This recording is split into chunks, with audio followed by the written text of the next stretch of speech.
how to buy Freysa token. So this token came under the symbol of a FAI.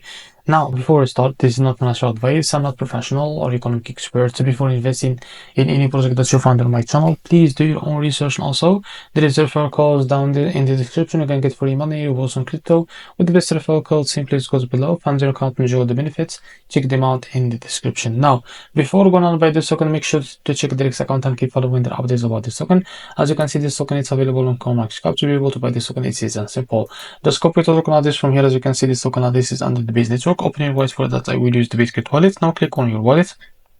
I'll select the base as a network. Now here click on this plus icon and paste the token address here. So as you can see, this is our token. Click on this plus icon to add it to your wallet. Now go back to your wallet and find your token that you just added called FAI. So as you can see, click on it and here click on swap switch from here.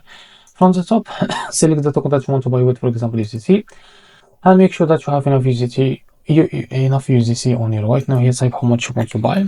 So here you will be able to say how much you receive that token. As you can see, now here click on swap and you will be able to buy this token. So this is how to buy FAI token. If you found this very helpful, please like and subscribe. See you next video.